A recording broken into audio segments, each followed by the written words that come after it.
Welcome to Decode It, a podcast series helping understand more about computer technologies and its beginnings.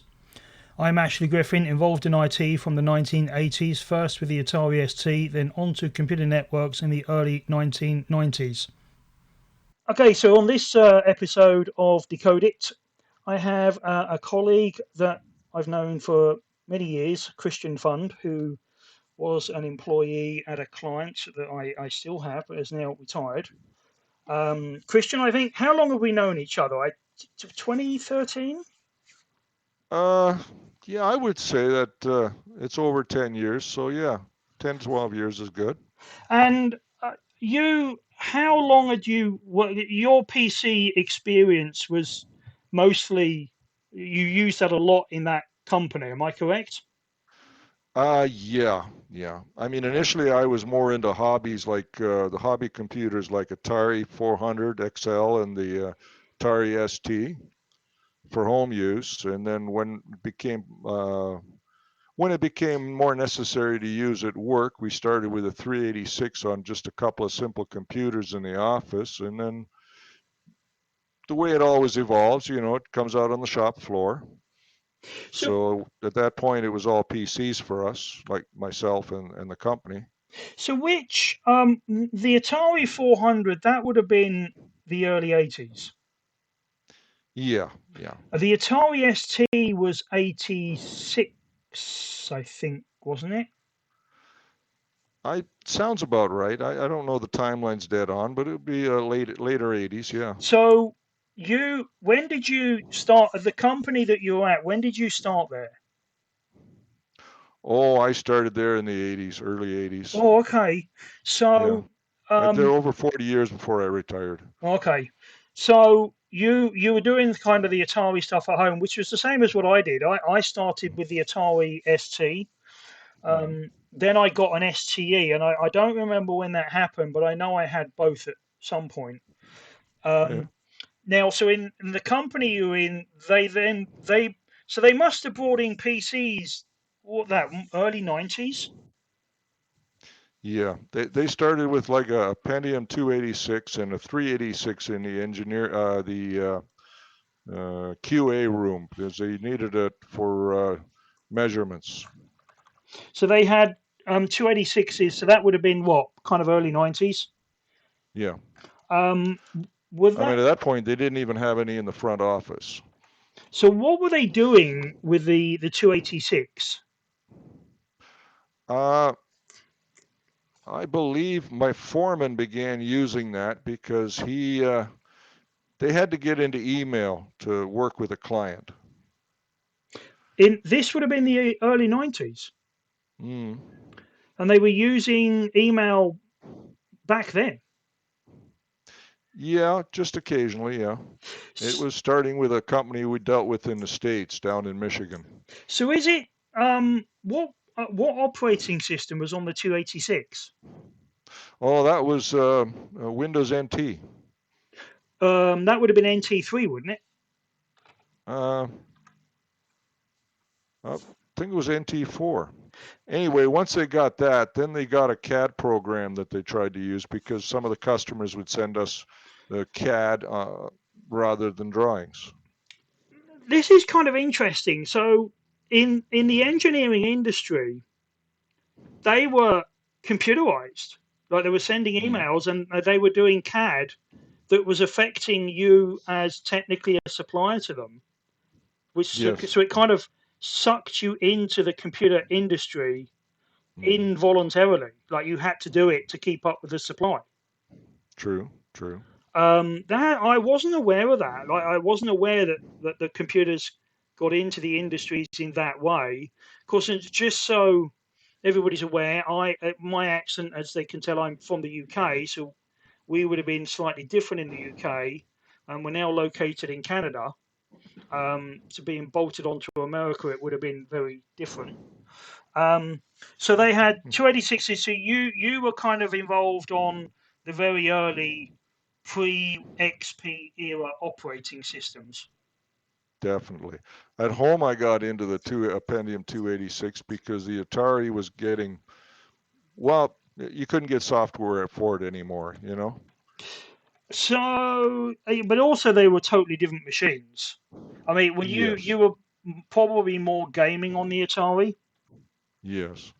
So yeah, it was very difficult to find.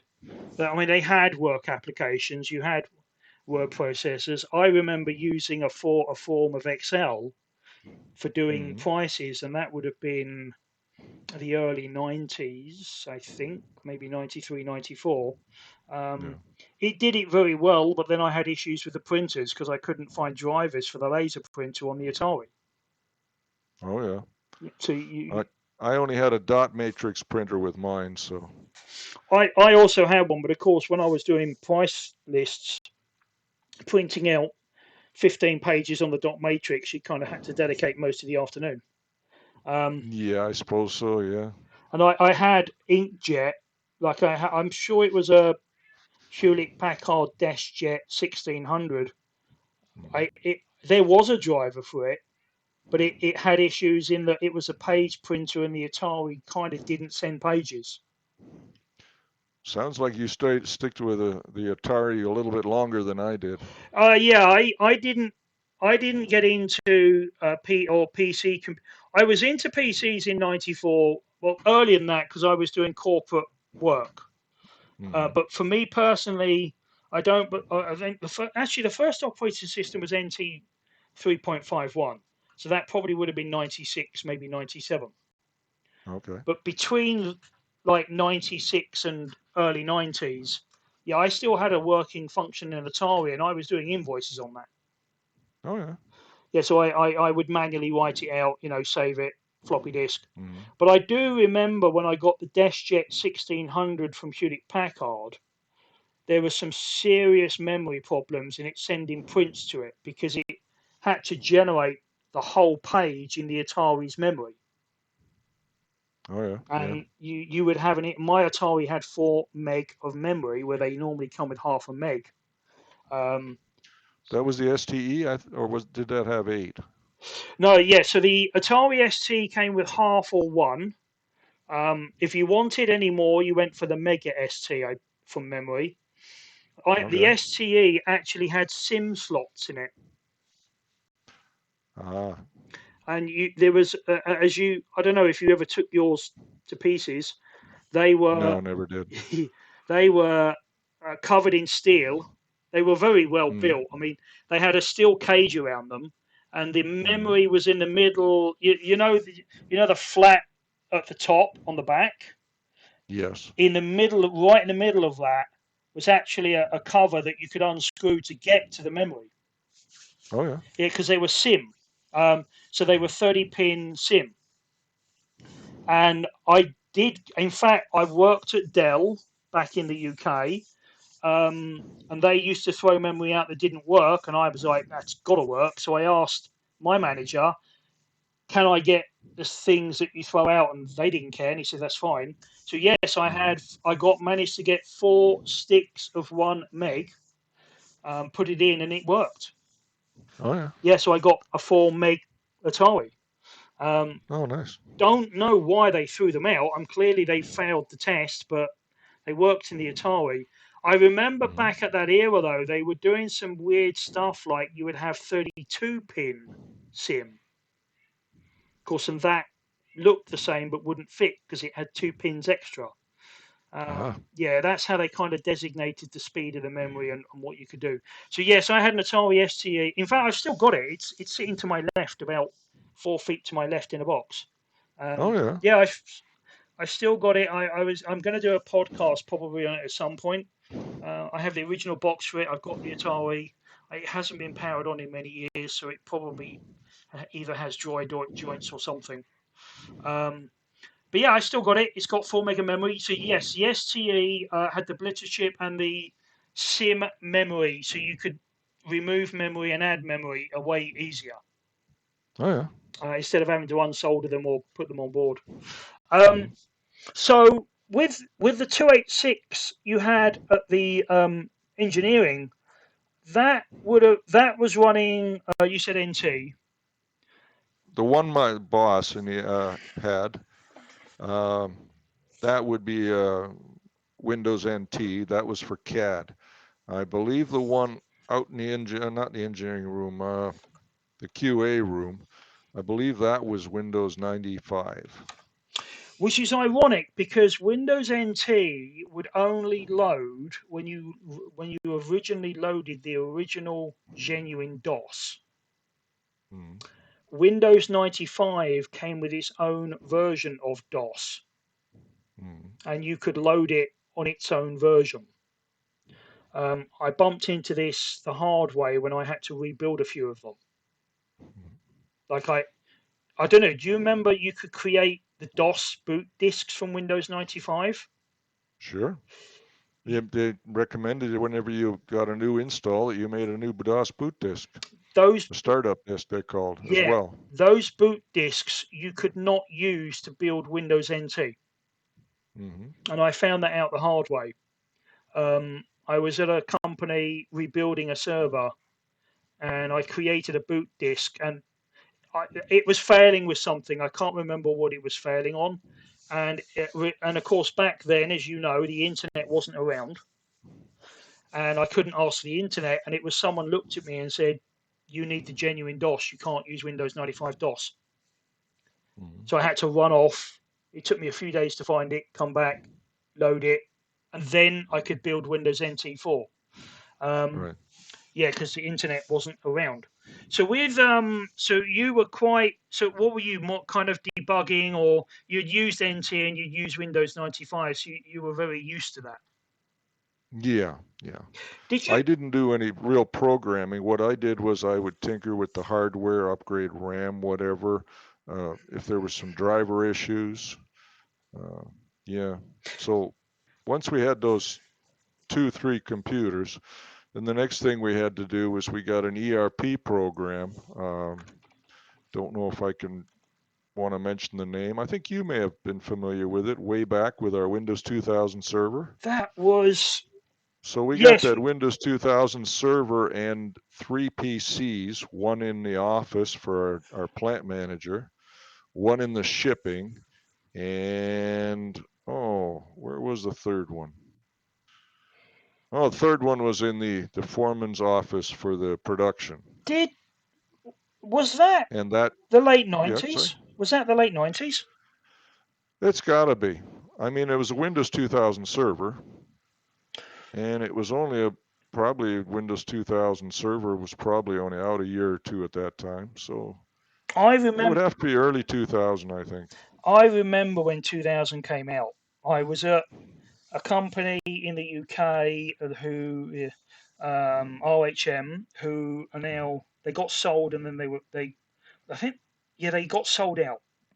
So, and then Mm-hmm. no, the factory's no longer in the town it was in. They got dissolved or they got Mm-hmm. absorbed. I think got bought out and absorbed into a company. I remember because I was using. We had Windows 95. With the 95 you had. Do you Mm-hmm. happen to remember the versions? Do you remember they had like OSR 2 and OSR 2.5? Uh, no, honestly, I don't. I do remember that Windows 2000 server. When we got it, Windows XP,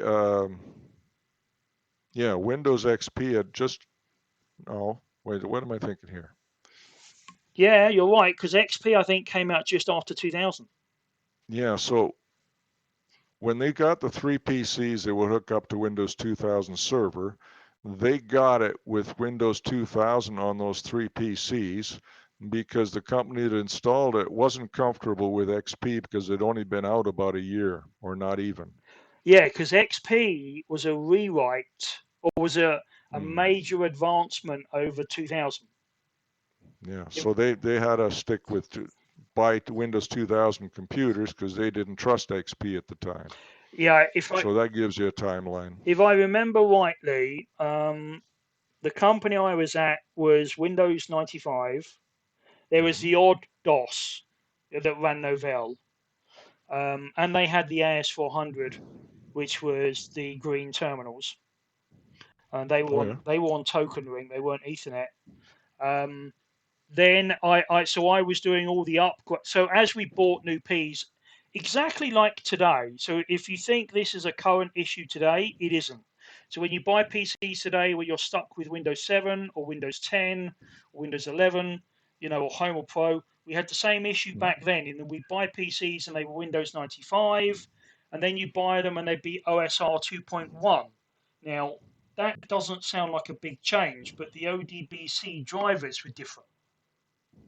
So I had a major issue trying to get the newer systems into the existing database. And the same, what you were saying about your ERP, it was the same because back then the database was written by someone in the company. Ah, yes. So he knew it, and he'd look at me and say, well, how do I do it? I'm like, I didn't write the database, you did. So we had the same issue. So we had OSR 2, 2.1. I'm sure they had 2.5. Then Windows 98 started to come in, and the 98 had a radically different way of doing drivers. So we had the same issue with those. So I was spending the same as what I do today, which is basically running around and trying to get the older Windows 10 and the newer Windows 11s all talk to the same environment. So I'm doing exactly the same today as I did 25, 30 years ago. Yeah, and I just looking for different problems and different sources. Yeah, I mean, if I look at the invoice, I looked at an invoice from 1994-5, and it's basically exactly the same wording as it is today. Took hard drive out, copied data over, put hard drive in, found that application didn't work, had to ring vendor, get a new license key. Yeah, it's exactly the same. But I remember 2000, if from memory, was kind of mid to late 99. My boss at that point, he loved new technology. He jumped into that 2 feet first. I still had Windows 98. I had then left that company in 2001. So with me and XP, I didn't really see XP until I was testing it at my home, or I was at another company, which was then in 2003 or 4. And then I saw XP, which I was okay with it. It was a radical alteration, so there was bits of it I didn't like.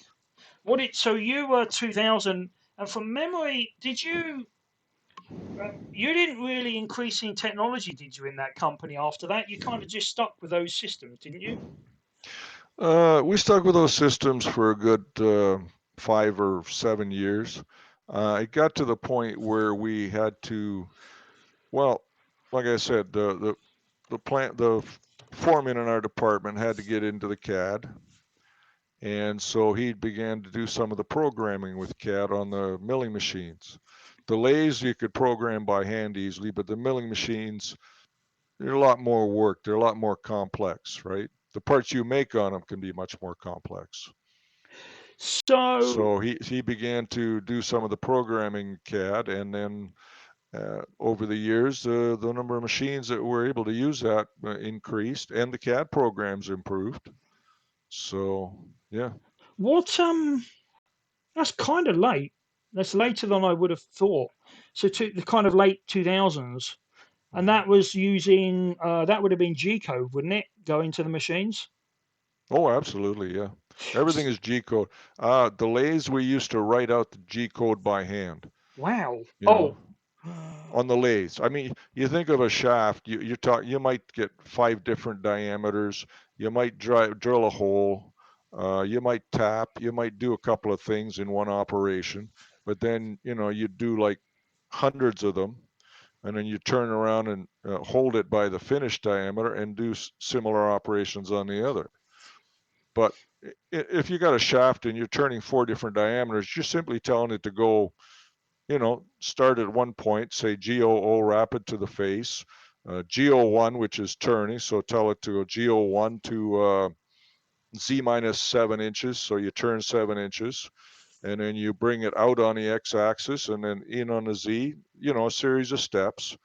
And if you have to do multiple passes, then you bring it back to the start point and do it again. After you do the first one, there's actually a code for telling it to repeat by a certain depth. So it'll say duplicate first path and then, add 100 thou cut. That's kind of interesting. I mean, the Prusa 3D printers use G code, and That's something we probably should explore in some sort of podcast. But I know that they use G code as well. I'd be Um, interested to read a sample of the code to see if it's similar to what I'm used to. yeah, I ought to create like a 1 inch cube, Hmm. and then I'll email you the G code that it exports, so you can have a look at it just to see what it's doing. Because it's clearly Okay. 3 axis, with the fourth axis being well, there's a fifth, but there's the fourth axis, which is the extruder. Right. And then you have the heat on the head as well, which is probably G code controlled. All Hmm. right, so moving back to the piece with the PCs, that would have Yes. implied you. So were you kind of more by the bug checking? You were kind of the IT go-to guy. Yeah, they knew I had it as a hobby, and I'd upgraded my computer and a few friends' computers, over the years, and they knew that. So when they had if the computer wouldn't start or there was a problem with it, they'd ask me to go have a look at it, and I'd tinker with it. Sometimes a driver issue, sometimes you have to upgrade something. Did You you know, did you find that generally speaking they ran a bit more robust than they do today? uh, well, yeah, because there's a lot less to go wrong, actually. Well, yeah, I mean to be fair, they've got a power supply, a board, and a hard drive. But it's something I've noticed. You can take a fairly old laptop and a fairly old PC, and generally it ran. But I don't know Hmm. if you noticed when I was deassembling Windows 2000 servers or desktops. The Hmm. boot position was only like 3 gig. Um, Windows 10 needs a minimum of 10 gig to even load. Oh, absolutely. I mean, they haven't doubled or tripled the code. I mean, imagine the code is like thousands of times longer. Well, yeah, I mean they've rewritten it at least once. But I think Mhm. Windows 10 was a rewrite, which is, as you know, from an engineering perspective, that's always a bad idea because you're going from the ground up again. You're kind of Mhm. recreating that thing from the ground up, and generally you're going to bump into all the same bugs again. Isn't the Um, phrase rediscovering the wheel kind of yeah, reinventing the wheel. reinvent? Yeah. Why Mm. reinvent the wheel when it worked first time round? And I Yeah. think that's where a lot of that's where a lot of people that are using PCs are coming from. Like, Well, isn't also the issue with PCs the fact that all these different iterations of Microsoft Windows, they always want to try and be backwards compatible for the gamers or say the businesses. If they have a particular CAD program that they use that's to run a machine, for example, not just CAD but to actually machine controller. I know of one machine we had there up until 6 years ago that was still running on a 486 Pentium processor. you, That you was an EDM wire machine, and you couldn't upgrade it because it was part of the machine. You couldn't change the code. So, the code had to be, you couldn't upgrade anything on it because you would just run into problems. was that wire machine running Windows 95? No, I can't recall. I can't recall what the operating system on that was. I happen to know, without naming any names, there's a very large manufacturing company in Germany. I'll Hmm. name that. That's Trump. And I happen to Okay. know that a lot of their machines are still using Windows 95. Oh, yeah. Yeah, it's pretty scary. Actually, we did something on a Trump laser machine, and we had some issues getting it on the network and information to it because of that networking issue. Yeah, that's Because of the operating yeah, system, that was the way, exactly where I was coming from. Yeah, yeah. like I was trying to integrate a Windows 95 into a Windows 11 environment. Mm, mm, Well, the SMB block, which does that, is not even. I mean, that was SMB one. mm. They went to 2 in 7, and they're on to version 3 now. Yeah, no, that was an absolute nightmare.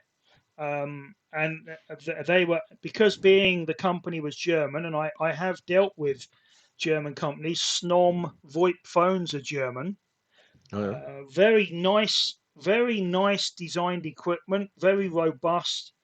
very heavy and they feel solid, but they seem to miss the mark on some of the technical, and they don't acknowledge there's a hole with that. Mm. So there's a number of SNOM phones where we did firmware upgrades to them with the genuine firmware, and it basically ran out of memory. Oh, So it had, I think, 1 or 2 kilobytes left, and that got filled up with the log files of picking up handset, replacing handset, dialed number.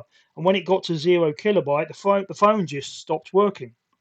yeah. And that would have been because they're using an older operating system in the phone that was Linux of Mm. some description. Yeah, I mean, Trump. So if anyone is aware who is listening, Trump make manufacturing equipment like laser cutters, bending machines, punching Mm. machines to punch holes. Some of their machines, which are very, very, very good, are they have an inbuilt controller that's a touch screen and they have a keyboard.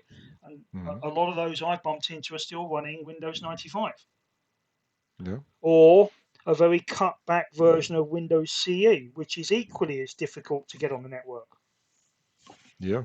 Yeah. And you're not, and with those particular machines, they really don't like you going into the back end and finding DOS, and you can find it in there, and you can use net use. I don't know. Do you remember that command, the net use for the Mac? Yeah. Yeah, Yeah. you could use that with them, and they got superiorly upset about it because you went in the back end and did it. I said, but it's working. Okay, I've got a They Mac. also don't give you a lot of, well, maybe it's because it's a German company, but they don't give you a lot of, they have a password for the machine that lets you get into it, daily user, and then they have an administrative password, which they will never give you Yeah. to get into the back end, which obviously you did get. Actually, no. The occasion I'm thinking of, what actually happened was I saw a black DOS box flash on the screen, Oh, yeah. and I So caught. you jumped on it. Yeah, I jumped on it and froze it, Mm. and it turned out it was you're right. What was happening? You were supposed to add the map drive using a script in their front end, Mm. and that would add it to the script that it would run at the back end. Well, for whatever reason, that was partially broken, probably because it was trying to do stuff on the network that was never going to work. So the script would freeze while it waited for a timeout. Mm. And I jumped on the script, found the script, and manually added like net use r colon backslash and added the username password. And of course, that worked. But Yeah. that meant that their application then couldn't really get into it properly because it wasn't the application that did it. Mm. I did get them fixed. In fact, they did have a global admin password. They then changed it to a rotating password that seems to use the date and time as a calculation for it. Oh, yeah. Yeah, so it changes daily, so it's clearly done from midnight or the date. Mm. And I got in, and they with them they had an administration connection panel that was tab driven that you could change the IP, change the subnet, add the map shares, Oh, and it yeah. would come through and say, yes, I'm happy with that. Um, that was only on their later, and I say later, their later Windows 95. Some of the earlier 95s and the Windows CEs didn't have Mm. that, and it wasn't as nice. Mm. But they're working, and I've bumped into a few guys on forums who have Trumpf, and they use them, and we do communicate every now and again when they've had issues with them. When I've said to them what I've done to fix it, and they've had the same issue with support as well. But no, so this is kind of how you more got into the PCs. Then was through working in the company, and the company had 286s, and then expanded to the Windows 2000s. Yes. So you were kind of reloading drivers and getting used to it in that way, which is kind of how you have to get used to that. Is when you get your hands in them. You have Oh, to yeah. Yeah. deassemble them. Were you also replacing hard drives, or I don't suppose any hard drives really failed back then? No, we didn't have any hard drive failures that I recall. We did have network cards burn out. Yeah. Um, so we had communication issues there, and I would replace a network card when I found it. Was that regular? Sometimes it was just something as simple as we had a few systems that would just lose their drivers. You know, Yeah. So at odd did you have a times. store of drivers that you knew worked? Well, generally we had the original drivers in a box. You know the original motherboard box you get with a PC. Yeah. We'd store everything for each particular PC in one of those motherboard boxes so that we had the original discs in there. And if I upgraded a network card, I would throw the new network card floppy disk in there with it and mark that that's the current one. Yeah, but You know, this would have been pre 2007, wouldn't it? yeah, because we Yeah. didn't really have high-speed internet at that time, Well, I know back or what then. we did have wasn't much. You know, so you didn't. It was you could find drivers, but you could have a hell of a time bringing them in back then. Well, and I suppose so. In Britain, we got internet. Um, I tested wireless internet in the south of England for a company. That was in 2000. That was in 2000. Mm, We had ISDN, which would have been 64 kilobits. You couldn't buy that residential; it was enormously expensive. yes, Um, here too. yeah, Here the ISDN line was expensive as well. that would have been the ISDN here would have been T1, wouldn't it? You Or know, you I not? don't know the designations on them. Yeah, I think it was T1 because I could be wrong, but I'm sure in Europe it was E1 because the E stood for Europe. Um, Mm. but they were always called ISDN. Integrated Services Digital Network. I'd never forget that acronym. The yeah, when I was doing it, it was a BT, like a bell guy told me, and it kind of just stuck with me after that. Mhm. I think we got DSL, or what you would call DSL, we named as ADSL, which is technically the same as you had here, which was digital subscriber line, but we added an A, which was asynchronous digital subscriber line because the up and download speeds were different. So And you just put A in there to make reference to that. I, It's the same here, but we just didn't use the A. no, yeah, Europe were just very accurate, so it was called ADSL.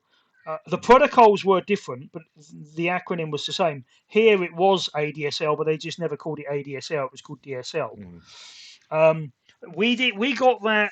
I think it was about 2003 or four. When now, of course, being in the UK, it was a lot smaller. So when they were going to roll that out, it Mm. really wasn't difficult to roll it out. And because the towns were very compressed, when the town got it, everyone in the town could get it. Right. It was rare that anyone was further than 3 miles from a phone termination point. Mm. So everyone got it. Now, I think from memory, it was 5 up and 16 down. You would be lucky to get 4 up and 10 down. But Mm. going from dial-up modem, which was 38 kilobits per second if you were lucky, Mm. and generally it was 14 4K. Yeah, it was a major advantage. I do remember when it came out. It came out and stuck around for many, many, many years, and it Mm. really killed the wireless internet. Although wireless was 10 megabits, 20 megabits, 30 megabits, so wireless was a lot quicker, but the wireless was also about 10 times more expensive, Okay. and they had overage. So it was very easy to go over, and you end up with a bill the size of the planet.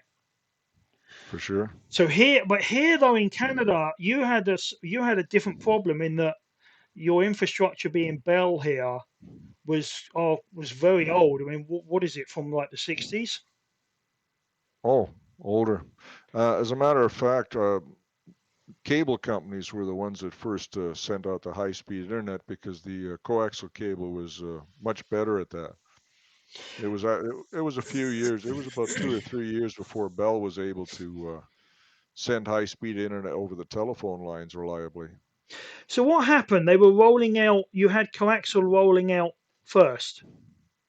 Oh no, the cable companies were sending out television.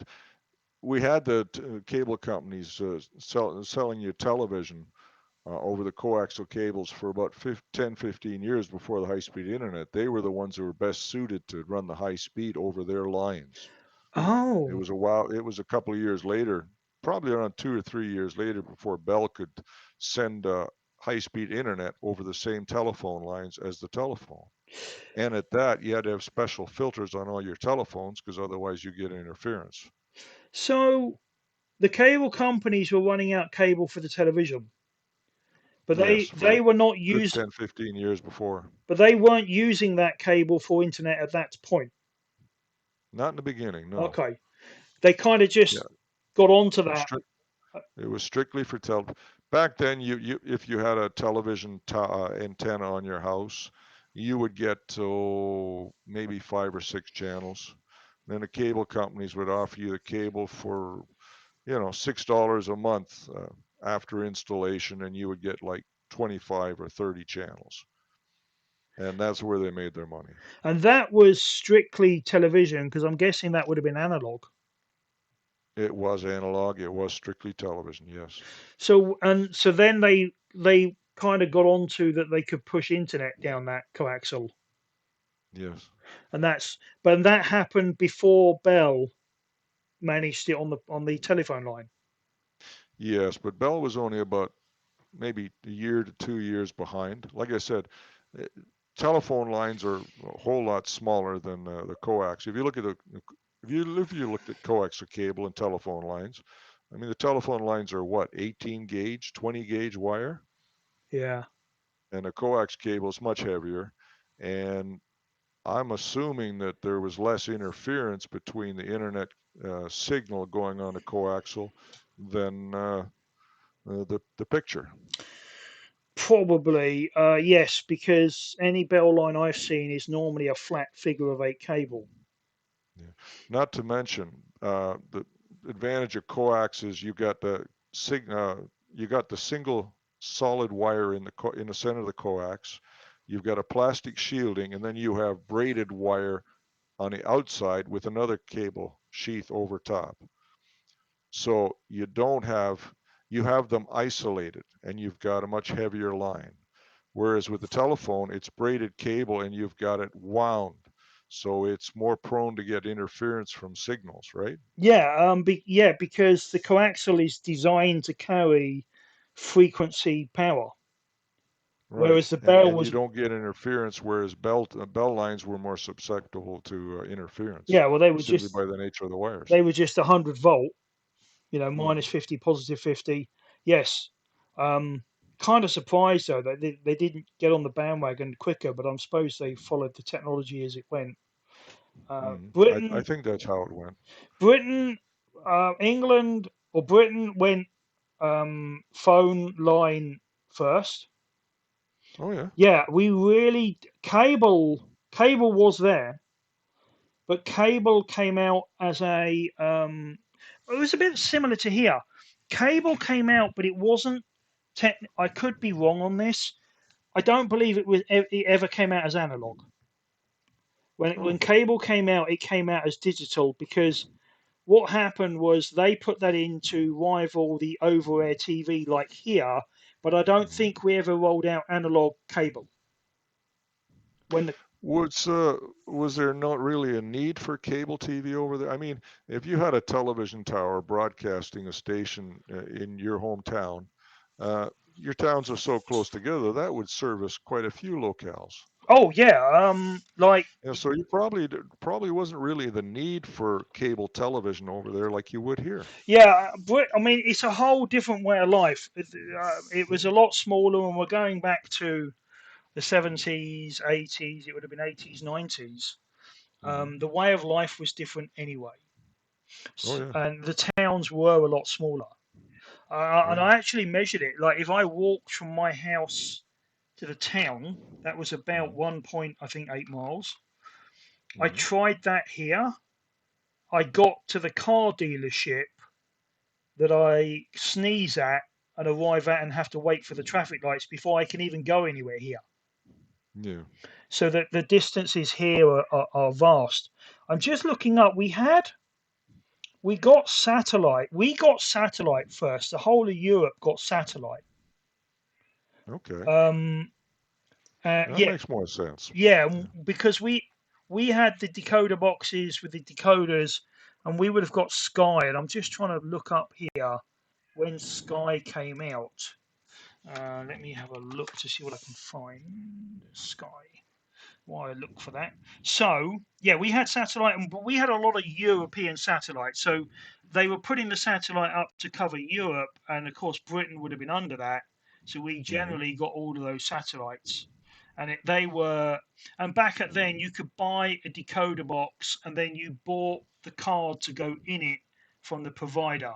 I'm just looking. So Right.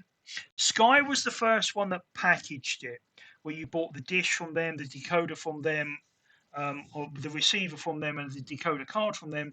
That actually was the 2nd of November 1990. Oh yeah. Yeah, so yeah, and I'm sure they did that was to rival, because we had satellite in Europe anyway, that was to kind of rival about the same time that coaxial cable was coming around the same time. Yeah. So you had the fight of, did you get Sky or did you get cable? But at that point, Sky wasn't on cable.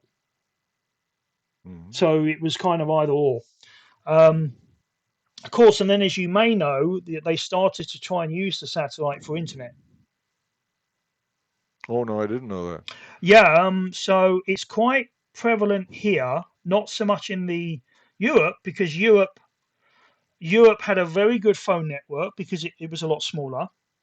Mm-hmm. Then we had, and the phone network was to a point that they were continually replacing cables as well. So when they Mm-hmm. replaced the cable, they were upgrading them. So you weren't using ADSL, you were using another protocol that was quicker. Mm-hmm. ADSL, I think, is 16 megabits maximum download. There are annexes to that. If you read about it, they have annexes to those different protocols. They then did satellite probably for a lot of rural Europe, but the satellite is so far from the planet, it mechanically takes 3 to 5 seconds for that packet to travel via radio to the dish around the Earth. Sure. That packet is expired. I mean, by the time you get to half a second, your web page is going to deem itself dead. Mm-hmm. So it was kind of worthless. And that's why Starlink has to have their satellites so close to the planet. Oh yeah. Yeah, it's a physical distance thing. They wanted them. Okay. They wanted them that close so that you're physically, if they're twice as close, you've halved the time. Okay. So if they're really close and they change the radio frequency, because the dishes that Starlink uses QAM technology. You may have heard of QAM. Have you ever heard of QAM? I think I've heard the name once, but I never got an explanation of it. I bumped into QAM, the word QAM, which I think is Mm. QUAM. That was to do with the free over-air TV channels. Oh yeah. So they would beam them out, and they were using, because QAM is digital. They use digital. So if you basically put an antenna up, you could pick up this QAM digital signal. If you decoded it, you could get 30 to 60 TV channels Oh yeah. because it was digital over-the-air radio. How I bumped into that? Do you remember? Or you may not. The Hopage TV recorders for the PCs. Actually, I owned one of those, the USB version. Yeah, they were European. I can't remember the country they came from. I ought to look that Germany. up. Was it Germany? Right. It was. It The was. TV tuners in them, they started putting QAM receivers in them. Okay. So you could put an antenna in, plug it in, and miraculously receive all these free channels. Well, Mm-hmm. Musk took the QAM radio technology and squashed it into his transmitter receiver. Oh yeah. That's how they work. Um, Mm-hmm. yeah, it's a he didn't reinvent anything. He just took a technology that wasn't really used that much, Mm-hmm. and he's using QAM because it's a highly compressed digital radio signal. Sends that to the satellite, and that's how you're Mm-hmm. able to get some pretty good, 100, 200 megabit signals with ping times of 30 milliseconds. Oh, not bad, yeah. Now, whereas a normal dish, you would be receiving the signal on a 60 centimeter or 100 centimeter dish and then focusing that to the LNB in the middle. The Starlink have 1024 QAM transmitters in the flat dish, so they're Okay. all transmitting. So that's kind of so it's like a dish. It's a bit like a dish, except that the whole thing's an LNB, and there's 1024 of them. His business is a bit bigger. Like the business one is physically a larger panel. And worth noting here for anyone that's got the Starlink, cats love them because generally they're heated. Oh, yeah. They were heated, so when you put them in a cold climate, it will melt the snow. The cats will find that pretty quickly and will sleep all over it. So even if you have a big industrial one, they have the main difference with the bigger industrial one is the heaters are a lot bigger in them, so you can put them in a field and not worry about 4 foot of snow. Okay. But the cats find them. So I've seen a number of pictures of cats sleeping all over the Starlink dishes because they're generally warm because they heat up to melt the snow and all the ice as well. So They don't block enough of the signal to make it issue for the users, though, apparently. no, they sometimes do because that's how they've ended up with pictures on the internet. Oh, yeah. Yeah, because the internet's a bit flaky and they take a picture and there's loads of cats all over the dish. One cat finds it, they all find it. Yeah, no, it's good fun. So that's been it's been an interesting conversation. So going over some of the history, I wasn't aware that computers were used to that higher degree in engineering. Like I thought that would have been only cutting edge engineering, but you kind of had to do it because your customers had it. Yes, like like I said, once we got an ERP program, that's when we finally got an office PC for the secretary to do office work. So They really, didn't even have one in there for billing or whatnot until we got an ERP system, and I think we had to get the ERP system because it involved the data that was coming in from our American automotive customer to send their ERP data to us for the requirements for our production. it's kind of funny because I would have thought that would have been the other way round, but it turns out that you got the computers in for the CAD generally. Well, we got one specifically for CAD. Then we got, like I said, 3 more for the ERP system to deal with the customer with their requirements. But it's from that you got the Office PC rather than it being the other way round. Like Mm. you got it necessarily because of it was being used in the engineering environment to generate the parts and design the parts. Yeah, but And yeah. Europe, well, Britain especially, it was a bit more the other way round. Well, I don't know for myself because I wasn't involved in the office work, but I assume that it was also simple. Like the payroll, for example, they would send the records over to a payroll company over on Pine Bush. You know where Pine Bush is. Yes, There's a payroll company there. We'd send it down there. They'd do all the calculations for us and, you know, issue the checks. they would have. So They it would have. was mostly just billing and routine office work. So I don't think the PCs were all that necessary in the office in the beginning. No, you're right. And the payroll company would have had computers, Yes, so absolutely. they would have handled that data into the system. Mm. And I know that because the computer museum, which you might be aware here, the one that was in Brantford, Oh yeah, yeah. where it's no longer there. Um, Mm. he had some very good, very old PCs that still worked. With like the 5 1/4. I think he had some with 8-inch floppy disks in it. Oh yeah. That was used for accountants, and the disks still had like the accounting software on them. Oh yeah. And because he was booting them up every week, they Mm. continued to work. Yeah, so they would have been running those numbers through. So yes, you wouldn't have needed Office PCs. Mhm. You just would have collated who was working and when. You know, Yeah. I can see that. I have to admit, I have this conversation a fair amount with much larger companies and some of the much larger clients I have, which are kind of retail based. Mhm. Well, the conversation we have is like, how are you eating all of this data and how are you going through all of these emails, but you're not actually making any more money than you did 15 years ago. Mhm. Like 15 years ago, it seemed to be a lot easier, whereas now it just seems to be paperwork, printing, scanning to do Mhm. exactly the same thing. It's been very interesting, and something that I wasn't aware of and why you had them, where they came in. Um, Mhm. what we ought to do, I think we ought to explore a little bit more some of that G code. I'm kind of interested, and I know because I've touched that on the machine. That's Mhm. another interesting point, and the 3D printers from Prusa definitely use G code. So, Christian, Mhm. this has been really good. We ought to connect up at some point again in the not too distant future with another subject, maybe G codes, and we'll work something out.